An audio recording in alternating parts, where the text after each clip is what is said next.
Je disais, on continue notre série sur comment aimer Jésus dans un monde qui est divisé.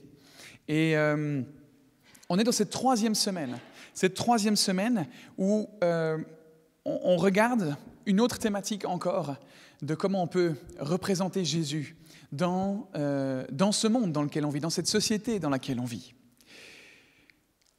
On le sait toujours, et ça a été mis en évidence encore une fois par ce Covid, mais on vit une période compliquée dans notre société, où il y a de nombreuses divisions dans différents domaines. Mais on n'est pas les premiers à qui ça arrive. On n'est pas les premiers qui faisons face à des complications dans notre société. On va regarder un texte dans la Bible aujourd'hui qui se trouve dans l'épître de 2 Corinthiens au chapitre 5. C'est un bout de lettre qu'on va voir, qui est écrit par un homme qu'on appelle apôtre, donc vraiment qui annonçait l'évangile, il s'appelait Paul.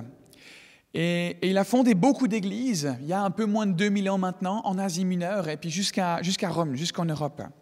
Et il écrit cette lettre à l'église, aux chrétiens, qui se trouve dans une ville qui s'appelle Corinthe, justement. Parce que l'église, dans cette ville, elle semble divisée et en difficulté, dans une culture qui semble elle-même aussi être divisée et en difficulté. Et aujourd'hui, on peut retrouver des éléments comme ça.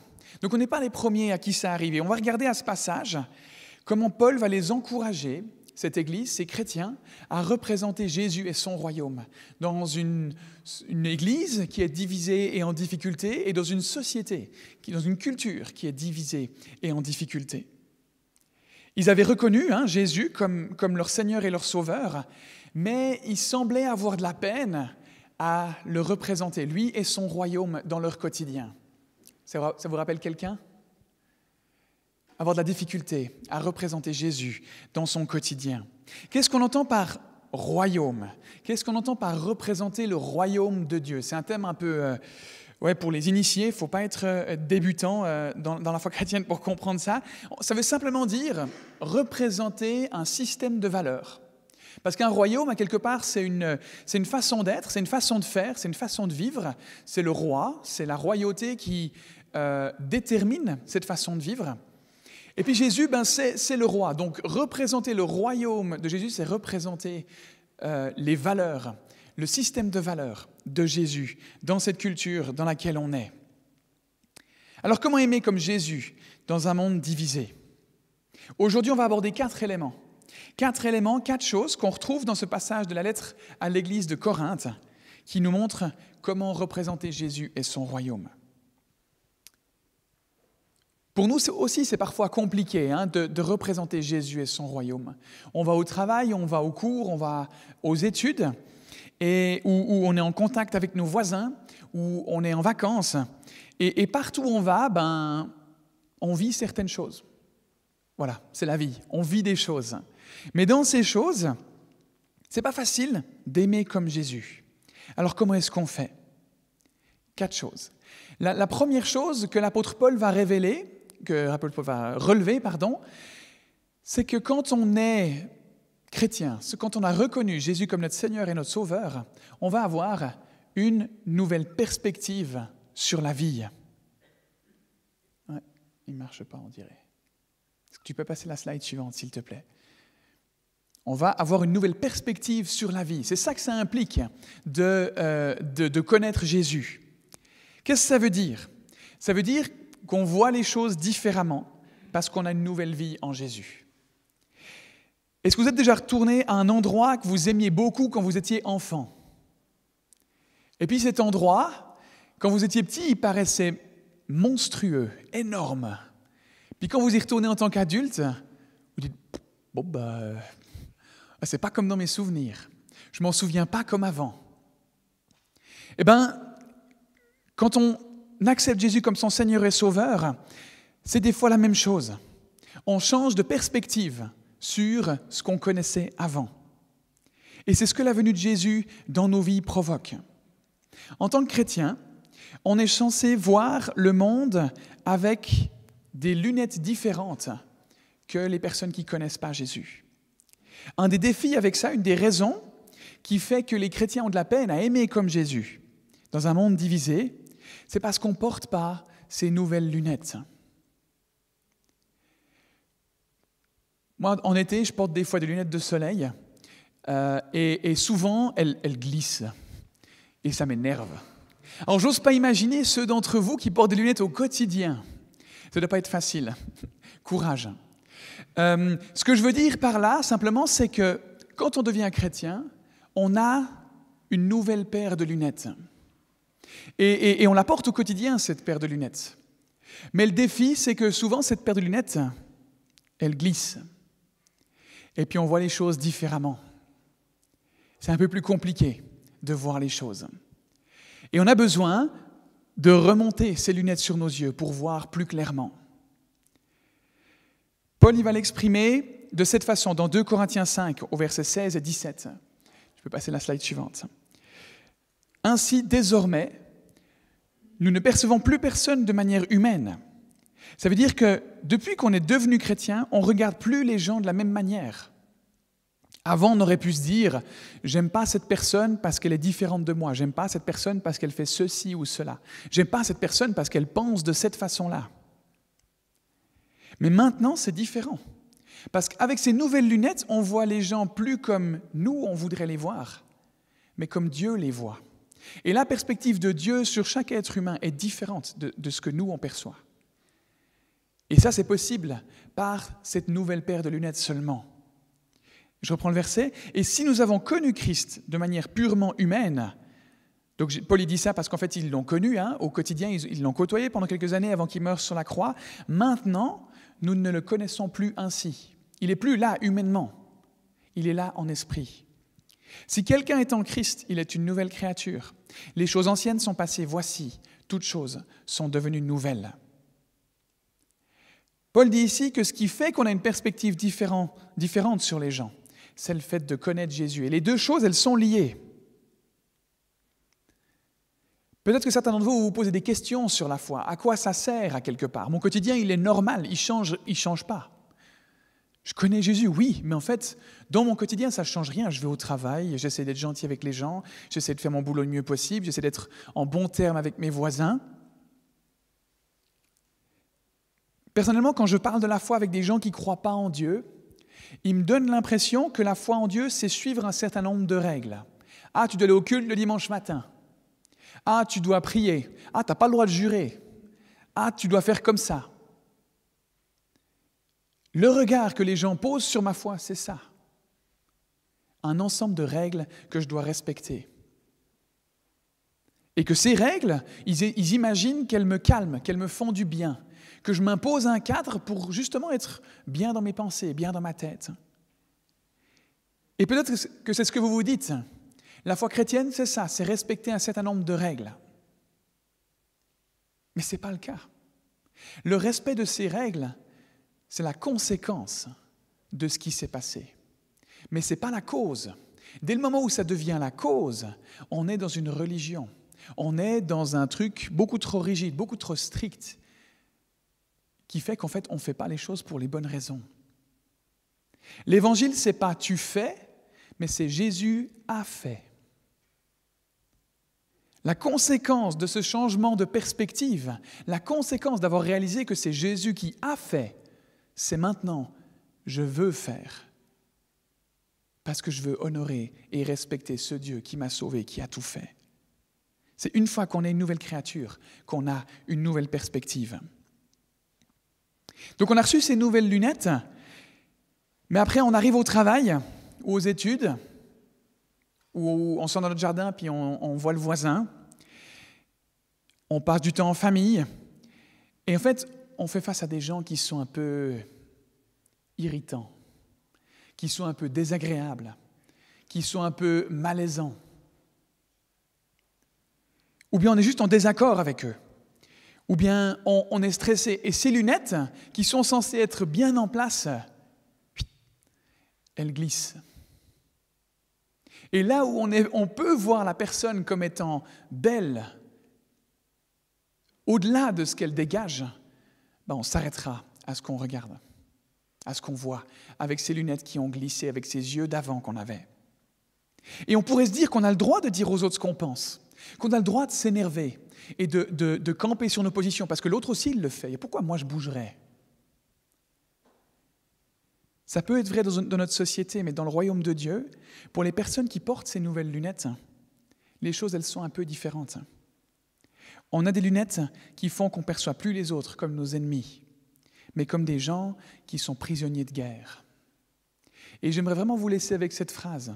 S'il y a une chose peut-être que vous pouvez retenir des relations avec les autres, c'est cette phrase-là. Les autres ne sont pas nos ennemis. Les autres sont prisonniers de guerre, emprisonnés dans des fonctionnements auxquels ils ne sont pas destinés. Donc ne les considérons pas comme nos ennemis et comme c'est eux l'ennemi. L'ennemi, il n'est pas là. Ne nous trompons pas d'ennemis. Ils sont prisonniers de guerre par un autre ennemi. Est-ce qu'on arrive à entendre, on l'a vu la semaine passée, de voir la valeur au-delà des apparences? Est-ce qu'on entend la souffrance des gens? Ça peut être super irritant, ça peut venir nous chercher hyper profondément. On a l'impression que ça nous concerne, nous. Mais est-ce qu'on arrive à entendre la souffrance des gens derrière? Est-ce qu'on arrive à entendre le mal-être qu'il y a derrière, ce côté désagréable et irritant qui dégage? Est-ce qu'on arrive à voir au-delà de ces apparences? Ces lunettes, elles donnent ce pouvoir. Donc, connaître Jésus, ça nous permet de changer de perspective sur la vie. Le deuxième point qu'on va voir, tu peux passer la slide suivante, c'est qu'on est envoyé en mission de réconciliation. On va continuer à regarder à ce passage de la lettre de Paul à l'église de Corinthe. Il va lier le premier point qu'on a vu, donc de changement de perspective sur la vie, à ce deuxième point. On est envoyé en mission, la mission de réconciliation. 2 Corinthiens 5, 18-19, tu peux l'afficher à l'écran. Tout cela vient de Dieu. Il nous a réconciliés avec lui par le Christ et il nous a demandé d'annoncer cette réconciliation. Oui, c'est Dieu qui a réconcilié le monde avec lui par le Christ. Il ne tient plus compte des fautes des êtres humains et il nous charge d'annoncer cette parole de réconciliation. Ça va vite, hein? Il faut réussir à assimiler. On va le revoir, ce verset, et j'aimerais vous interpeller sur combien de fois le mot réconciliation, ou le terme réconcilier, réconciliation apparaît. Tu peux passer à la slide suivante. Tout cela vient de Dieu. Il nous a réconciliés avec lui par le Christ, et il nous a demandé d'annoncer cette réconciliation. Oui, c'est Dieu qui a réconcilié le monde avec lui par le Christ. Il ne tient plus compte des fautes des êtres humains, et il nous charge d'annoncer cette parole de réconciliation. Réconcilier pour annoncer la réconciliation. Et il y a deux fois ce schéma dans ces versets qu'on voit là. On est réconcilié avec Dieu en reconnaissant Jésus comme notre Seigneur et Sauveur, et ensuite investi de cette mission, envoyé pour annoncer la réconciliation. Et cette réconciliation, elle a de nombreuses facettes. Il y a 2 semaines, on a vu les défis que représentait la mission de cette réconciliation. Dans un monde divisé autour des défis des différences de race, des différences de statut social, des différences d'avis politique et autres, c'est compliqué cette mission de réconciliation. La semaine dernière, on a parlé des personnes qui étaient oubliées, qui étaient ignorées, qui étaient sur le bord du chemin, avec qui on était en rupture parce qu'ils étaient différents de nous. C'est difficile aussi cette réconciliation avec ces gens-là.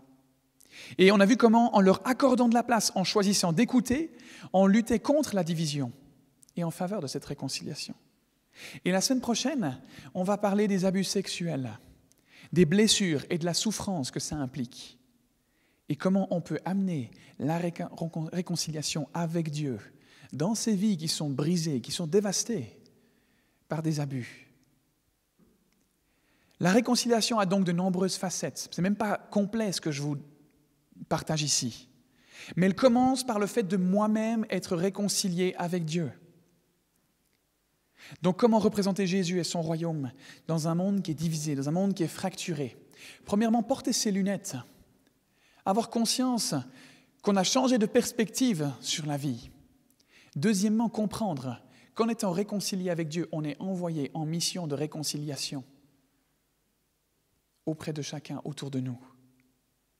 Et troisièmement, tu peux passer, en étant ambassadeur pour Jésus. C'est comme ça qu'on peut représenter Jésus et son royaume, en ayant conscience qu'on est ambassadeur. Je reviens au texte. Paul va continuer son discours.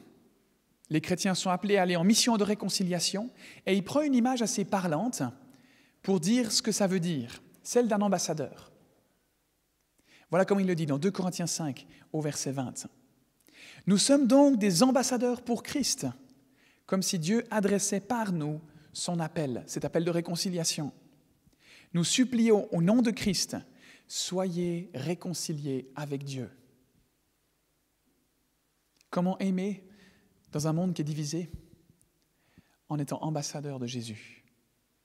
Un ambassadeur, c'est quelqu'un qui représente les intérêts de son pays auprès d'un pays extérieur, auprès d'un pays étranger.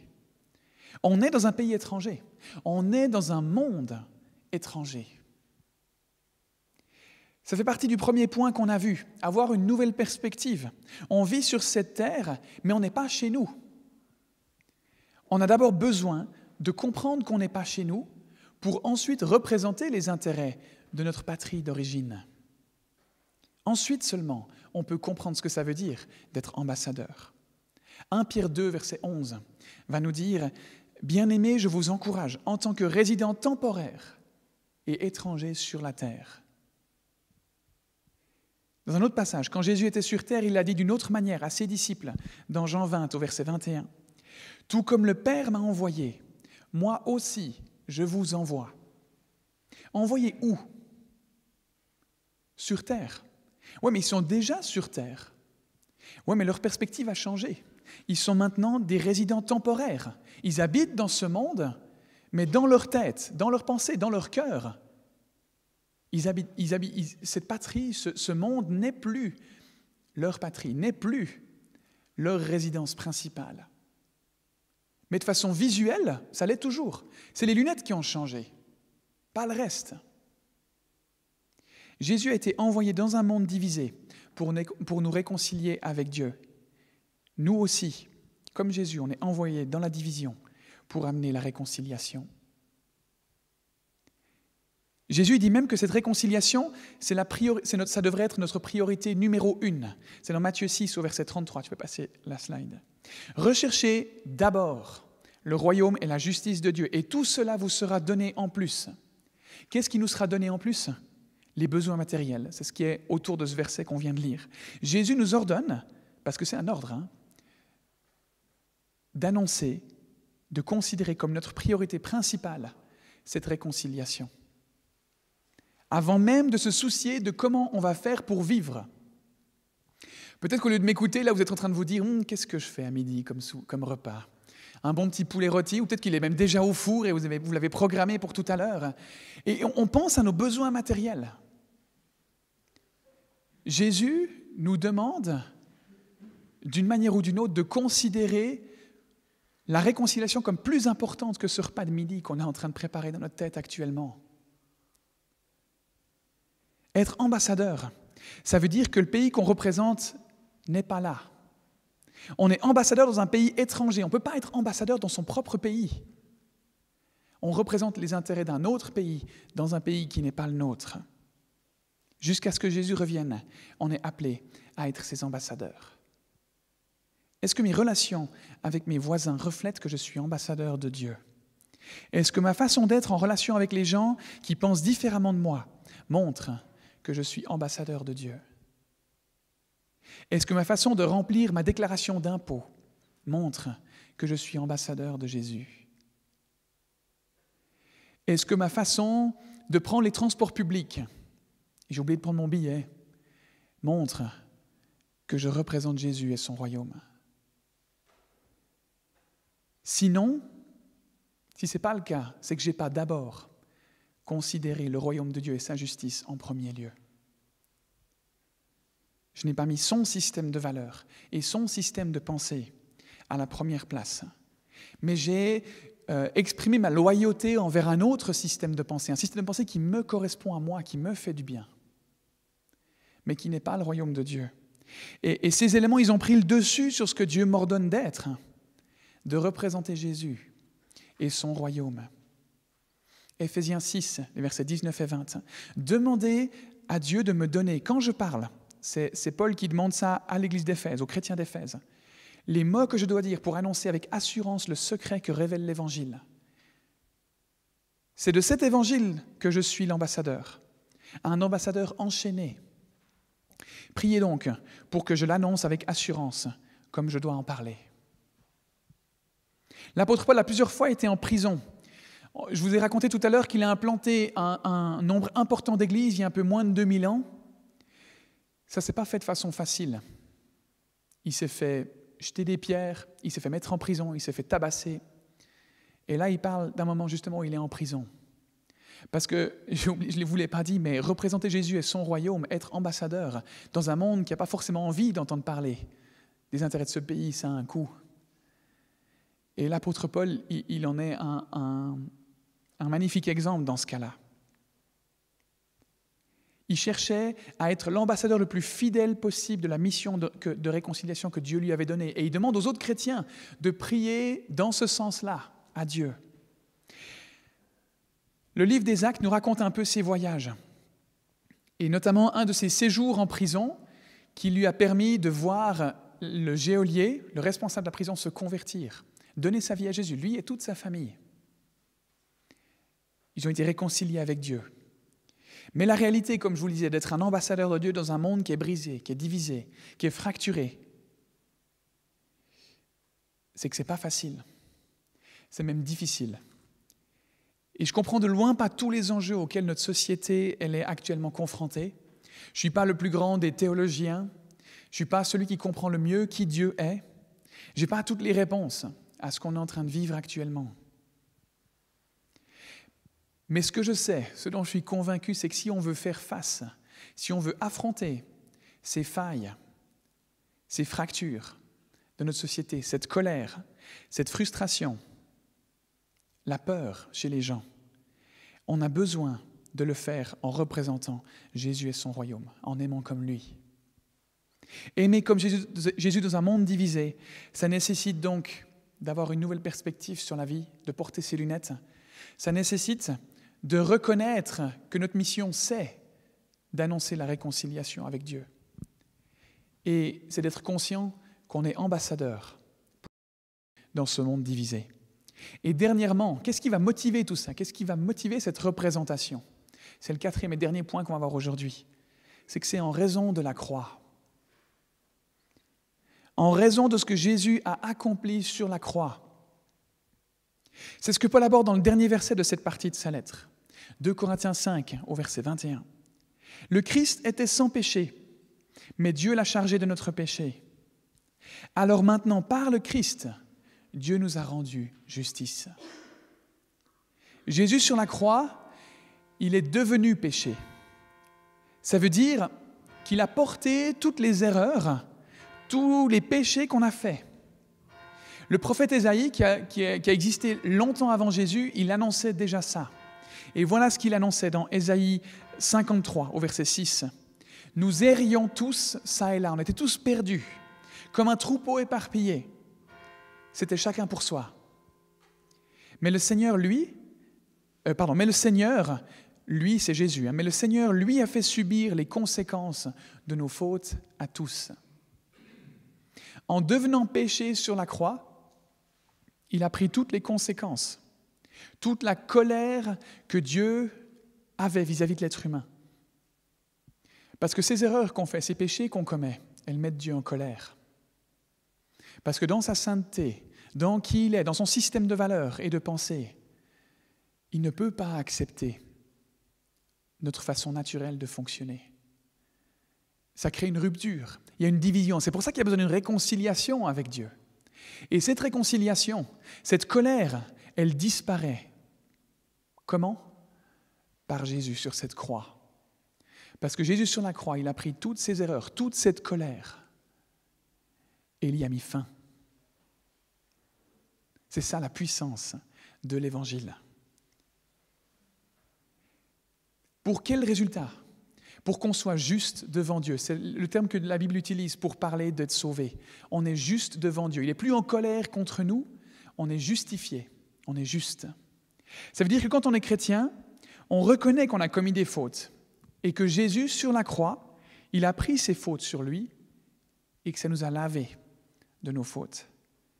Ça veut dire que quand on est chrétien, quand Dieu nous regarde, il ne voit plus le mal qu'on a fait, qu'on est en train de faire au quotidien encore, et le mal qu'on va faire par la suite. Il voit qu'on est juste. Il voit qu'on est lavé de tout le mal qu'on a fait, de tout le mal qu'on fait et de tout le mal qu'on va faire. C'est un miracle. Il y a quelques semaines, Camille et moi, on a acheté quelques meubles dans une entreprise que je ne mentionnerai pas parce qu'elle n'a pas besoin de plus de publicité que ça. Et en arrivant à la maison, il fallait monter tous ces cartons dans l'appartement. Et moi, j'ai de la peine à accepter que les choses, elles prennent du temps. Il faut que ce soit vite, il faut que ce soit rentable. Donc, quand j'entrevois la possibilité de gagner du temps, je le fais. Et là, je décide de faire un trajet de moins. J'ai entrevu cette possibilité dans ce cas-là. Donc, j'ai empilé mes petits cartons. Et en arrivant dans l'appartement, ce qui devait arriver arriva.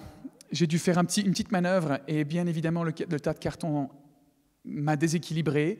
Et 2 d'entre eux sont tombés. Et c'était à 11h du soir. On est dans un immeuble, nous. Donc, il ne faut pas faire trop de bruit. Je ne vous imagine pas la frustration de ne pas pouvoir juste dire « Mais non, c'est pas possible !» J'ai ouvert les paquets. Et bien évidemment, il y avait des impacts. Parce que oui, bien sûr, ils sont protégés, ces paquets, mais pas à n'importe quel prix. Certains d'entre vous me diront que j'ai la qualité qui va avec le prix que j'ai payé. Absolument. Mais voilà, qu'est-ce que je fais ? Qu'est-ce que je fais avec ça ? Qu'est-ce que je fais avec ces bouts de meubles qui ont des impacts ? Je ne peux pas les ramener. Parce que si je les ramène et que je suis honnête, parce que je pourrais être malhonnête, mais j'essaye d'être un ambassadeur de Jésus dans mon quotidien. Voilà. Je me complimente. On va me dire, mais monsieur, c'est vous qui les avez lâchés. C'est votre erreur. Pourquoi nous, on payerait pour vos erreurs ? Si l'impact venait de nous, s'il y avait un défaut de fabrication, bien sûr, on vous le reprendrait, puis on vous donnerait à nouveau. Mais là, c'est vous qui avez fait une erreur de manipulation. Donc je dis, mais je ne peux pas faire ça. On a quand même décidé d'y aller par la foi, de tenter notre chance. Donc j'ai été quelques jours plus tard, je suis retourné au service client avec mon ticket, et ça c'est super important, petite pensée pour vous. N'oubliez pas vos tickets, surtout pour des achats comme ça. Et je raconte ce qui s'est passé, en demandant si c'est possible de changer.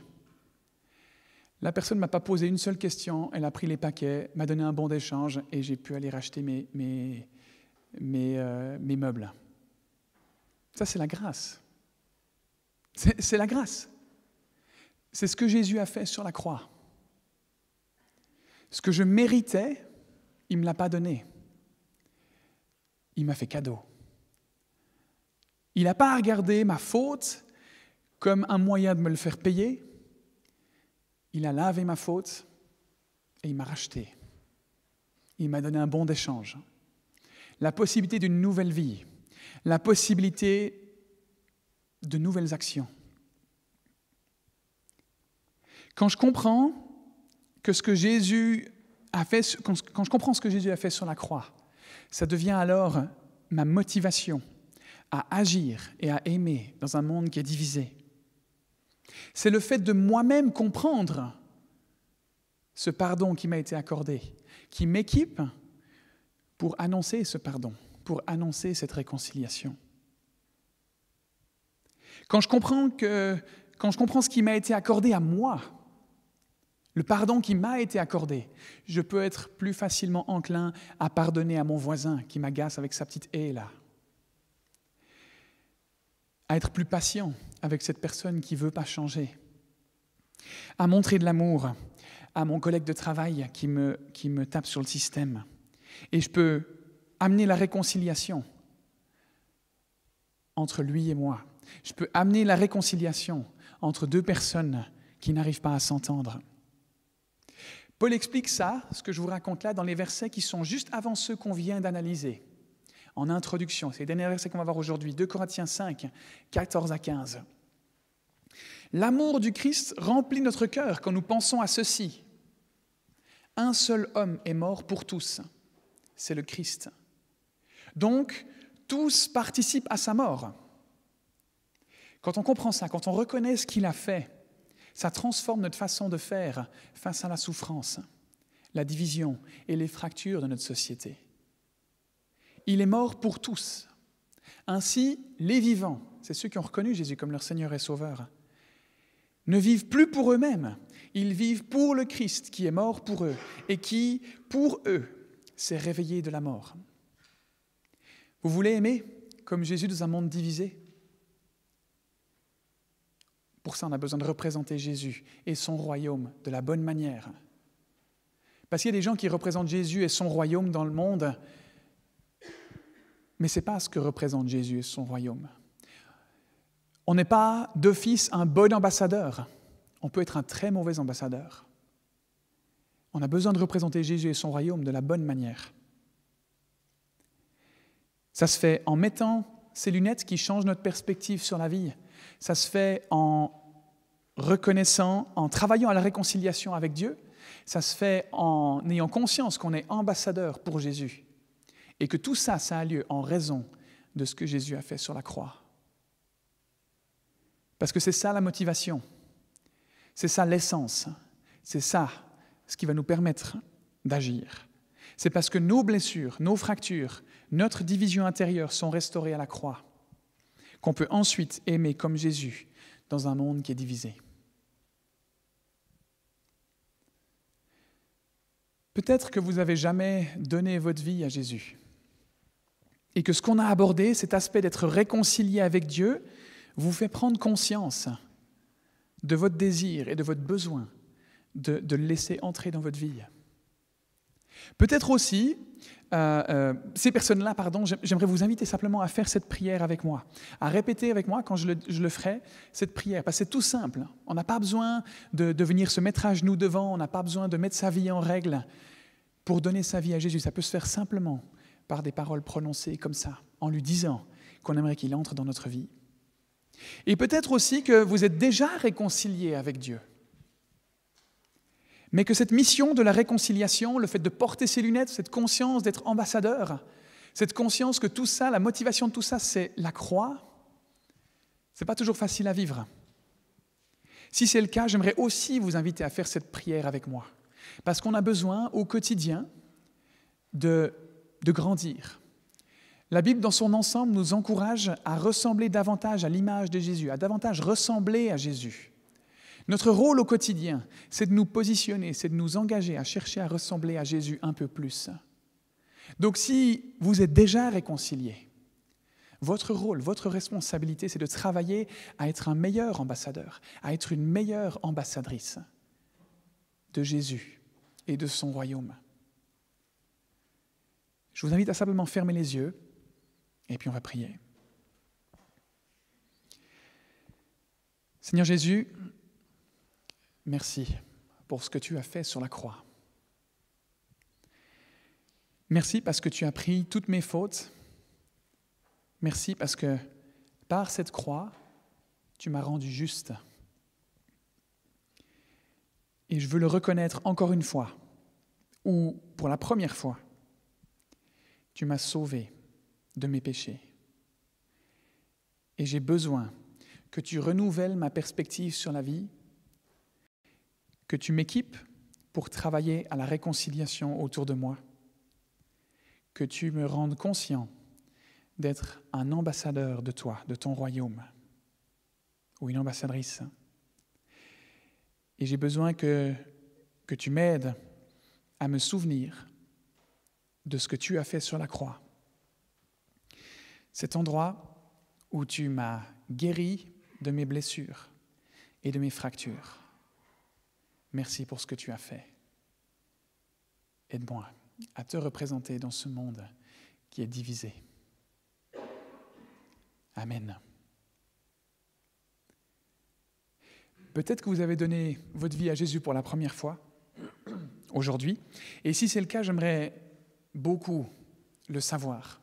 Si vous venez dans cette église, si vous aimeriez continuer à y venir, on aimerait s'encourager mutuellement. Et en tant que pasteur de cette église, j'aimerais particulièrement vous accompagner sur ce chemin de foi que vous êtes en train de vivre, en ayant un partage avec vous, en priant ensemble, en discutant simplement, en allant boire un café. Donc si vous avez pris une décision particulière, d'avoir donné votre vie à Jésus ou d'avoir renouvelé votre engagement avec Dieu, venez me voir. Si vous voulez le faire, si ça vous fait peur de venir vers moi, vous pouvez remplir une petite carte à la fin en disant « j'aimerais bien discuter » et je vous contacterai. Et sinon, vous pouvez simplement venir vers moi ou m'écrire un petit WhatsApp. Peut-être aussi que vous êtes conscient de ce que Jésus a fait sur la croix, mais qu'il y a des blessures, des choses qui continuent à être difficiles dans votre quotidien. Et si c'est le cas, j'aimerais aussi vous inviter à me contacter. On est là justement pour prier les uns pour les autres, pour s'accompagner sur ce chemin de foi. Parce que comme on l'a vu, Jésus guérit, transforme, restaure ces blessures, ces brisures, ces fractures dans nos vies. Il peut faire un miracle dans vos vies. Je ne sais pas quand, je ne sais pas comment, mais c'est ce qu'il veut faire, c'est son intention. Et en Église, on aimerait aider chacun à cheminer à ce niveau-là. Donc, essayez d'oser faire ce pas, d'aller voir quelqu'un ou moi-même pour faire un pas de plus à ce niveau-là. J'aimerais terminer en parlant juste brièvement de notre dernière prédication, du dernier thème qu'on va aborder la semaine prochaine sur cette série d'aimer comme Jésus dans un monde divisé. Je l'ai dit régulièrement là dans mes prédications, on va parler du thème des abus sexuels. Un thème qui est extrêmement sensible, mais qui est on ne peut plus actuel. Dans tous les domaines de notre société, il y a des choses qui sortent. Et on va l'aborder de façon sensible. On veut faire attention, mais on veut aussi prendre nos responsabilités en tant qu'Église, d'être ceux qui sont envoyés en mission de réconciliation dans ce monde qui est divisé. Et de ce fait, aborder ce thème sensible, parce que c'est nécessaire, parce qu'on a été mandaté pour ça. Et ce thème des abus sexuels, on va le partager. C'est pas moi qui vais parler comme ça, moi je vais animer une table ronde. On va avoir 3 intervenantes, 3 personnes, 3 femmes qui viennent nous partager leur vécu, leurs expériences, mais aussi leurs compétences en accompagnement pour savoir comment aider des personnes qui sont dans des situations d'abus, qui ont vécu des abus. Parce qu'actuellement, la statistique, c'est qu'il y a 1 personne sur 3 qui a connu une forme d'abus sexuel, et donc c'est impossible qu'on ne connaisse pas quelqu'un qui a vécu des choses comme ça. Le problème, c'est qu'on est souvent démunis par rapport à tout ça. Et l'idée, c'est de pouvoir s'encourager et permettre aux gens d'être équipés pour être sensibles dans l'accompagnement de telles personnes et de les rediriger vers des personnes et des ressources, des structures qui peuvent permettre un accompagnement qui soit bon pour ces personnes-là. Parce que nous, on n'a pas forcément tous les outils pour le faire individuellement. Et ce thème, en discutant avec différentes personnes parmi vous, on a l'impression que ça va attirer du monde. Et nous, on est limité à 50 personnes. Donc, ce qu'on va mettre en place, c'est qu'on va faire 2 cultes dimanche prochain. On va faire un premier culte traditionnel, habituel, avec un moment de louange à 9h30, qui devrait se terminer aux alentours de 11h. Et puis un deuxième, où on ne va pas faire ce temps de louange, on va principalement avoir cette table ronde, qui commencera à 11h30. Et j'aimerais vous inviter du coup à oser inviter des gens, peut-être des personnes, vous savez que ce thème les intéresse, mais peut-être des personnes simplement de votre entourage qui ne connaissent pas Dieu et qui pourraient simplement être intéressées par ce sujet. Il y a de la place, ne vous retenez pas et faites de la pub autour de vous. Dès demain, on va commencer avec de la publicité sur WhatsApp, par mail, sur Instagram, sur les réseaux sociaux. Donc, vous aurez la possibilité de le communiquer. Par contre, ce qu'il faudra faire, c'est vous inscrire sur notre site Internet pour une plage horaire ou l'autre, vous et puis les personnes que vous avez invitées et qui viendront. Ce culte ne sera pas filmé en raison du respect de la sensibilité du sujet et des personnes qui vont intervenir. Donc, il n'y aura pas possibilité de le regarder par la suite sur YouTube ou de l'écouter sur Spotify. N'hésitez pas vraiment à inviter des gens à participer. En tant qu'Église, on est appelé à rayonner dans ce monde. On est appelé à transmettre ces valeurs du royaume et on aimerait le faire au travers le fait d'aborder ce thème. L'Église a longtemps essayé de mettre ça de côté, d'étouffer ça malheureusement pour différentes raisons, alors que la société, elle, au contraire, elle le met en lumière, elle l'expose. L'Église est un lieu de refuge, de paix pour les personnes qui sont faibles, pour les personnes qui sont opprimées, pour les personnes qui ont besoin de guérison.